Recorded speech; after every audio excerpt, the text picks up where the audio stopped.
All right, and welcome to the Best in Slot podcast, a Warcraft podcast by the community for the community. This is episode 3, and I'm your main host, Sparty Smallwood, and my co-host once again, is Midgettes, who I voluntold to be on the stream, and of course, there's her wonderful gnome picture. Welcome, Midgets. Thanks for coming back again. You're still here. I'm still here, but I'm not sure when voluntold quits being a reason. I think Well, you're sort of stuck with me at this point. that's not a bad thing necessarily, right? For all that you do, we're very grateful. So thank you. Anyway, but let's get started with our little podcast this week. So, what are we going to start off with? Well, I think what we should start off with is a really exciting announcement for Zeros to Heroes. So I'll let you share what it is, but we're all really excited. All right, so we'll start off our what's new in the community little segment here. So, with our first sort of little announcement for our Zeros to Heroes friends and really for our Rock Eater friends, we have started a Horde Zeros to Heroes guild.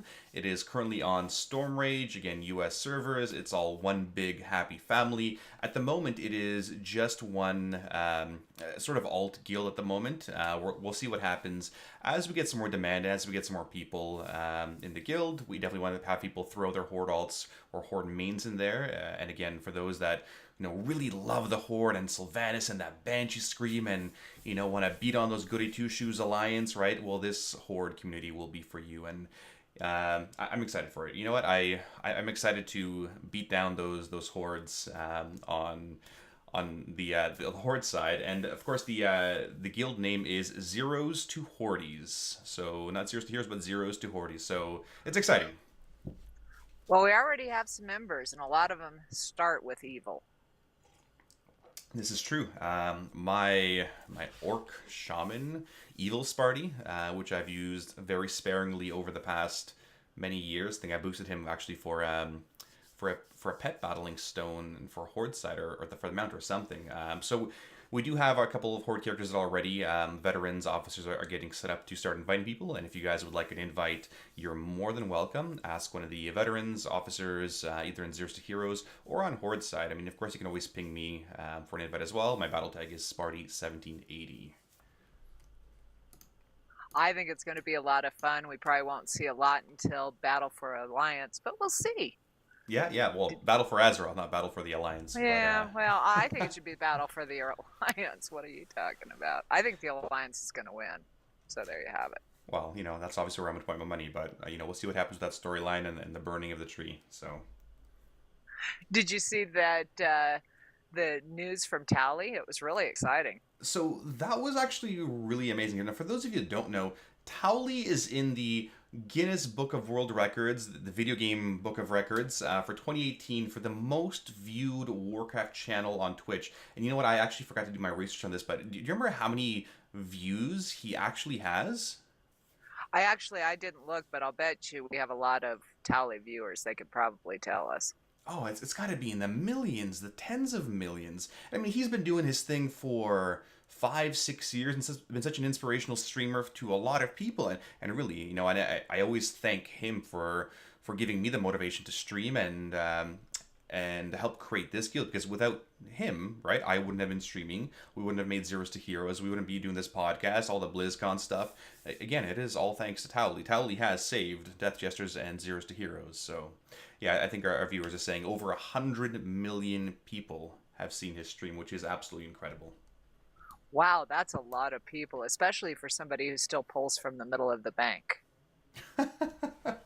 That's for those who don't know, Towley has this really bad habit. So Midget stocks our bank, and Towley has this really bad habit of pulling from the middle of the bank. And if you're like a really OCD person, you need people to take from the bottom or the top, right? So things look okay. But he just takes random stacks of whatever, and it's missing holes in the bank. And our bank is super pretty when it's stocked, but Towley gets in there and it's a mess. And Midget makes him pay. I make him pay, and I would prefer that you pull from the bottom, just so we talk about OCD. Yeah. But anyway, probably moving on.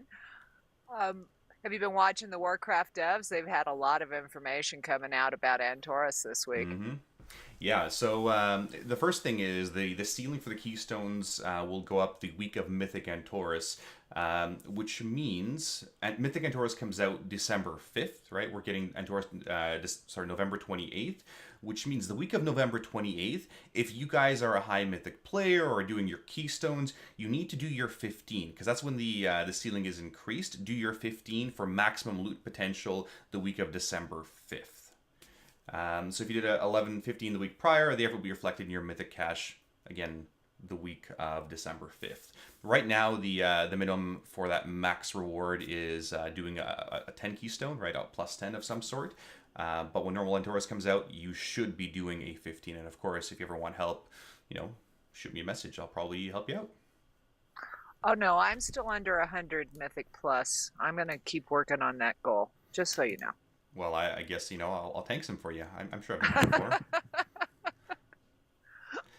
But I was pleased to know, because I have a nice solid stack of 6, that they're going to be using the same currency. There's no changes.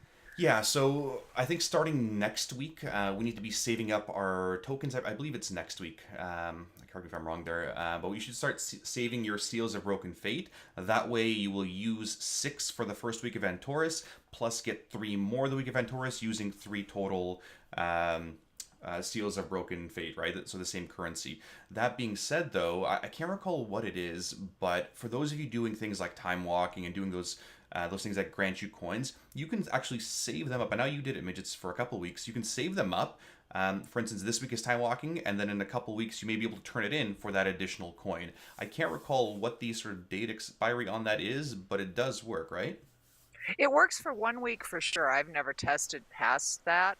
We'll have to see what week quests are up then, but it does work for 1 week. Okay, well, I mean, it's worth trying. It's an extra coin. Why not, right? I mean, unless you're going to be using it now and you really need that gear, it may be worth trying for Antorus. Well, I need a lot of transmogs still, so I don't understand what you're talking about. Transmogs. So in terms of the schedule, November 28th, we do have Antorus coming out. December 5th will be the first week of Mythic, which means, those top guilds out there probably have a 2-3 week period to clear out Mythic Antorus, and by all accounts and, the inside information that we do have, it will not be as crazy of a tier as Tomb of Sargeras, which should be a lot of relief to a lot of guilds out there with Tomb of Sargeras and the amount of rogues we needed to function at a lot of these encounters. So that's the hope. And of course, December 5th, for those of you doing Raid Finder stuff, the LFR players, Mythic and LFR Wing 1 always do coincide. November 19th will be Raid Finder Wing 2, which will have the next few bosses just in time for Christmas. And then we'll have a bit of a break January 2nd once everybody's back, Wing 3, and January 16th for Raid Finder Wing 4, which will be the last fun boss. So, it should be good. I mean, plenty of time to, get prepped for the encounters, and, that's what today's podcast will be a lot about. So, sorry, go ahead. No, go ahead. Yeah, so I'm not much of a pet battler like you, and I don't do a lot of the micro holidays, but you were talking to me about one of them that's going on right now. You get a whole little legion of Moonkins. What is this micro holiday, this Moonkin festival? Oh, it's a little baby Moonkins, and they're so cute. We even visited dog. But basically, you go out to, what is the Druid area? Why can't I think of it right now? The Moonglade area? Moonglade, there we go. Yeah. You go to Moonglade. There's a couple of quests, and if you just get one Moonkin, you haven't done it all. And then you have to start talking to your Moonkins. Once you have to talk to your Moonkins? Yes, and they give you clues on where you go and what you need to do. And then once you've finished it, you have 5 Moonkins, and they help you kill bosses. You have all these little baby Moonkins doing Moonfire, and they fly around with you, and you have 5 of them for 5 days. It was a lot of fun. So, I mean, that sounds something that I might do, right? I mean, is it something where it's like raid leading and you're herding cats? Because, again, you're trying to herd these Moonkin together, or what? Well, I don't know. I was trying to get a picture, and one was looking in a box. So there are 5 of them. Yeah, it sounds like herding cats. Well, how long does it take? Cats, maybe 20 minutes. Oh, that's not bad. And there's yeah. Go ahead. When is the festival's on right now, and then how long does it last? I believe it ends tonight. So it's just a 1 day.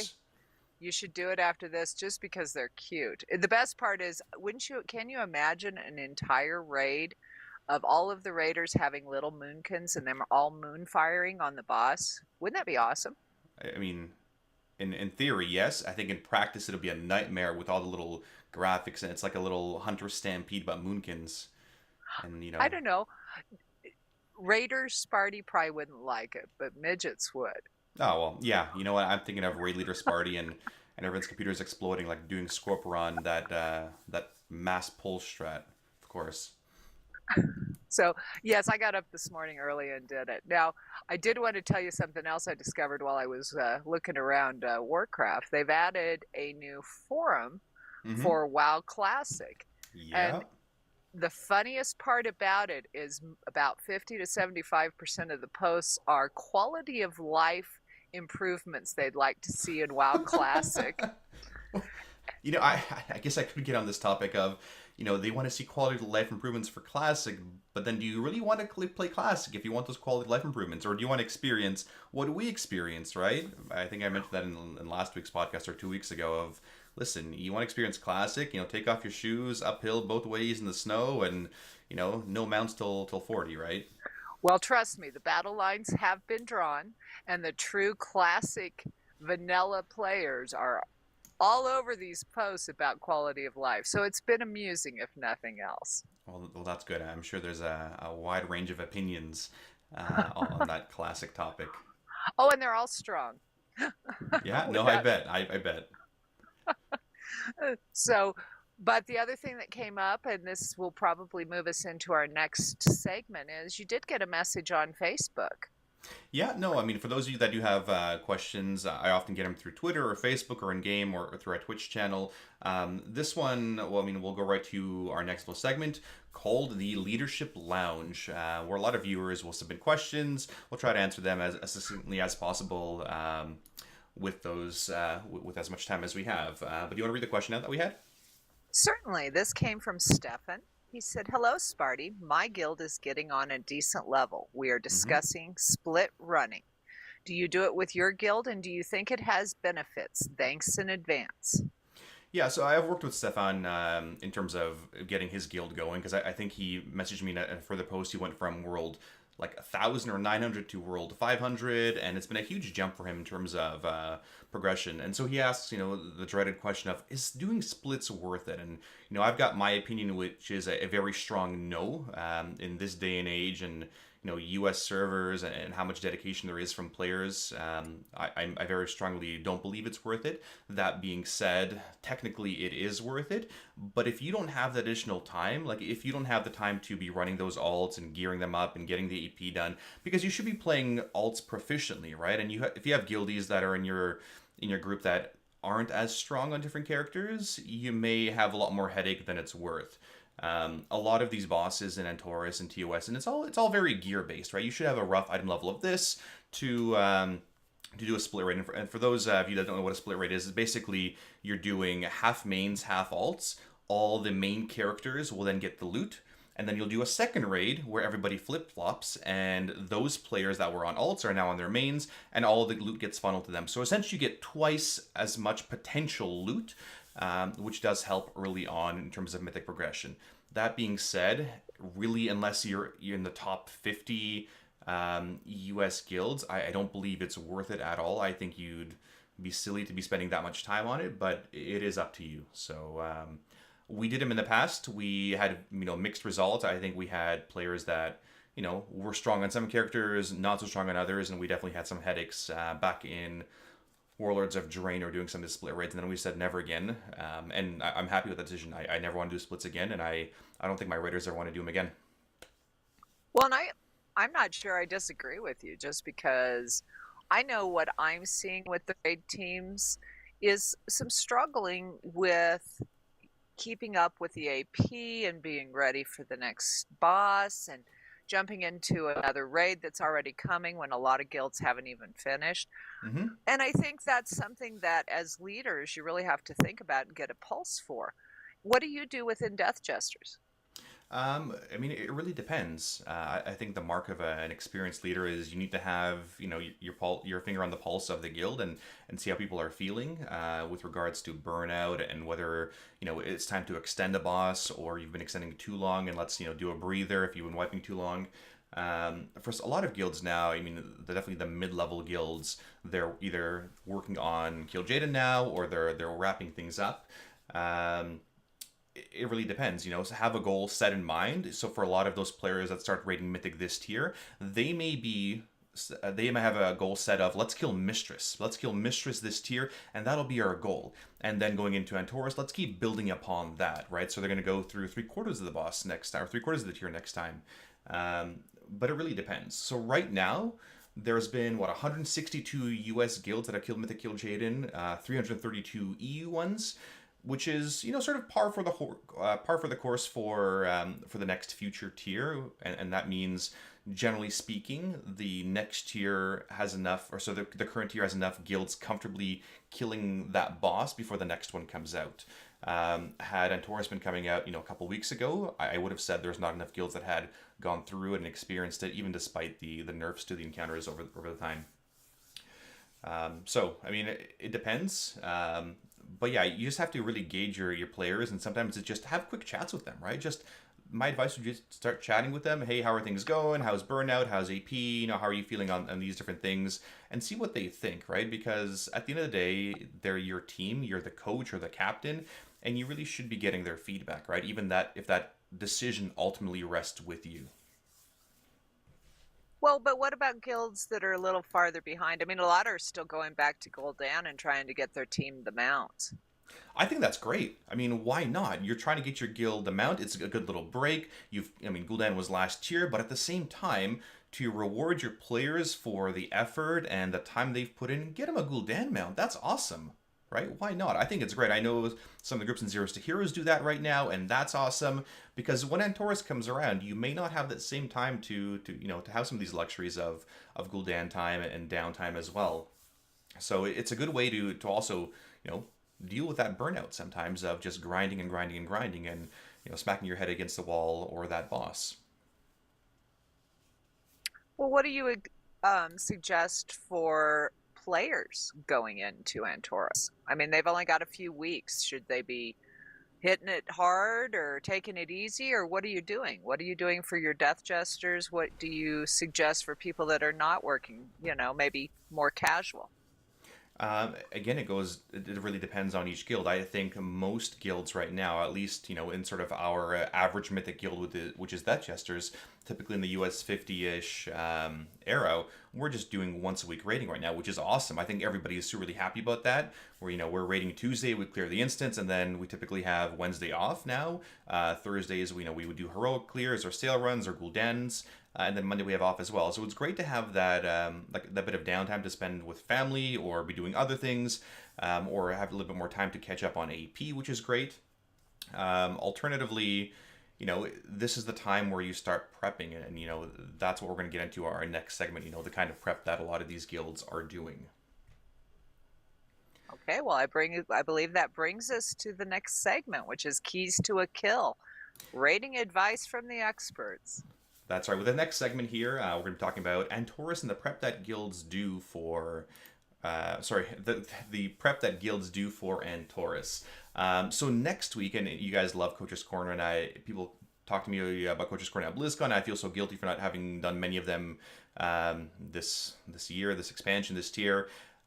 We have a brand new intro coming. It's really professionally done. But you guys will see Antorus Coach's Corner, again, going through boss by boss by boss, very detailed explanations of what you should be doing, what the abilities are, and why. It's really important to be understanding, those things as well. So really, I guess the first thing to start off with is, well, what goals do your guilds have in mind for Antorus, right? I mean, some guilds have certain AP guidelines or hit or points to hit. Death Jester specifically, well, given how easy it is to do AP at this point and how much more weeks we have until Antorus comes out, 75 is a super easy number to hit, right? I'm almost 75 now. I think I've got 130 billion to go, which is a couple more days worth of World Quest, really, because that's how I do my AP. World Quest, dungeons, raids. But again, it depends on your guild. Sometimes some guilds will say, yeah, well, we need two alts or an alt and get 75 in each one. It totally varies, right? You might just have a goal of let's hit 70 and let's have fun and do whatever we want. And that's okay too. But definitely have those goals in mind for when you're hitting Antorus. Well, what do you think a more casual guild might want to do, and what sort of goals would you suggest? Um, Again, it really depends. So, in my mind, the sort of the average, mythic clearing guild was more Death Jesters. 75 is totally easy to do. For the middle tier guilds at this point, which are probably around 5 out of 9 or 6 out of 9, honestly you'd be fine with 70 71 as an AP goal. And then with the early mythic guilds, which are currently probably around 3 out of 9 or players around there, the high 60s are completely fine. Again, a lot of this content will not be tuned as difficult as it was in Tomb, so there'll be a lot of flexibility and leeway in terms of not needing all that AP, right? But the goal is for 75 artifact power, right? 75 traits and to get the concordance done to unlock all of your relics for the Crucible, because that does really help with healing and DPS and everything else. Now, do you have some different expectations for people with multiple specs, or how do you work that? That's a great question. So our guideline right now has been we'll do whatever spec is going to be great for the fights we are currently working on, which are typically the tougher ones, Avatar and Kil'jaeden, right? So as a warlock, if affliction is the spec you're going with, we'll go with affliction. Even though demonology may be simming really high right now, I think as of today's sims, demonology pulls ahead. Continue going with affliction until 75ish, and then dump the rest into 75. Same thing with Death Knights, right? So unholy is currently the strongest thing. Dump everything to unholy. Frost, I mean, you're a DPS, you'll go frost next. Well, that's fine. Frost is simming higher.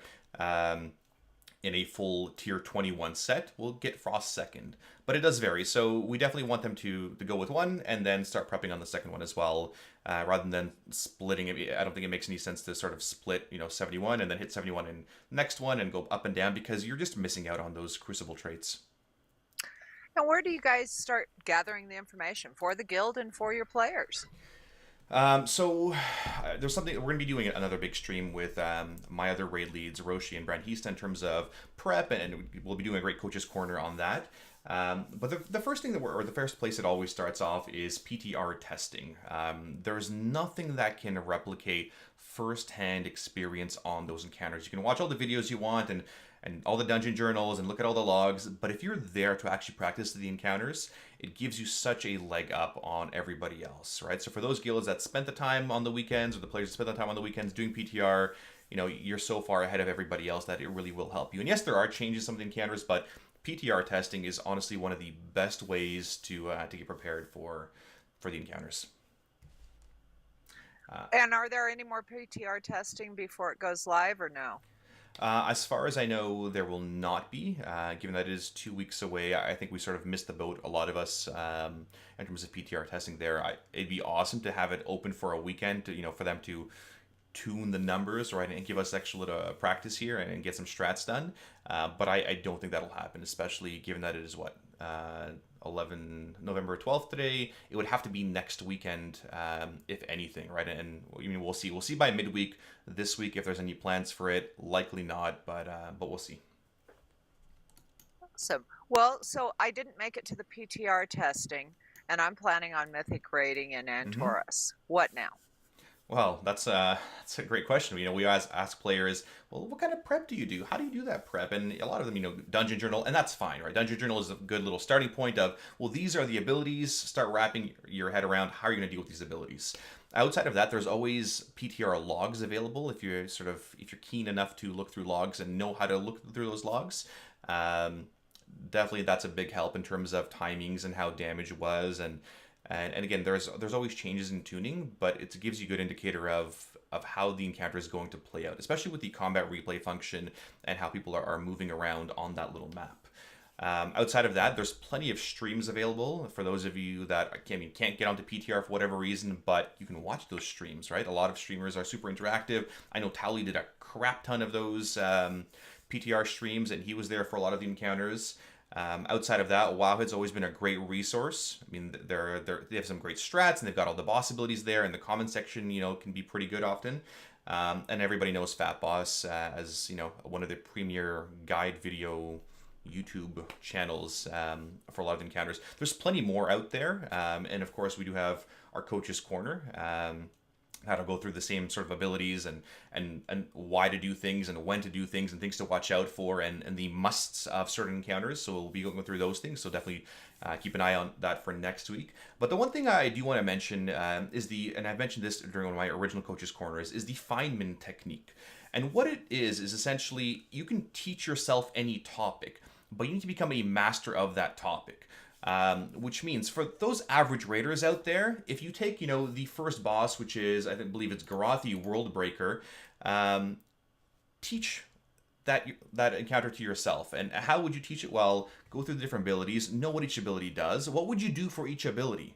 If you were to teach me Garathi Worldbreaker, well, how would you do it? Well, you'd go through different abilities, what Decimation does, what the Carnage does for the tanks, and sort of where you're supposed to go for each ability. We have one player, Zarania, who's made a really awesome document that I'll share with you guys later on. Boss by boss by boss. He's included little clips, little GIFs or GIFs, whatever you want to call them, for each ability so you can see them rather than going back to a video of, okay, that's the ability and that's the ability. It's really good because it's every ability listed, what you should do for each ability, and a quick 3-second video clip of what the ability looks like. So try to master those encounters yourself. So if you're not comfortable with, what Fell Bombardment does, right? If you can't explain what Fell Bombardment does, well, that's what you need to focus on, right?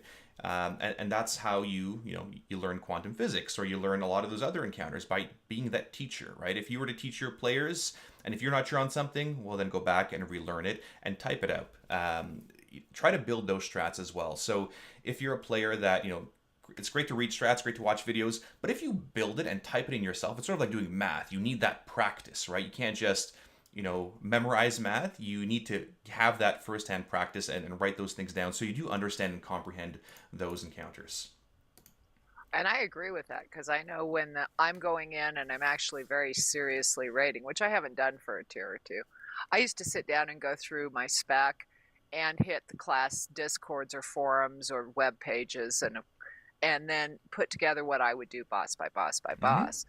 And we can't forget the class discords, because those have become very strong, Oh, absolutely. especially in Legion. So I'm sure they're all talking about Antorus and what to be doing and what's optimal. Oh, absolutely. There's plenty of resources out there. There's plenty of players that have done the encounters, ask people questions. There's a plethora of information out there. You just have to make the effort and do it. Right?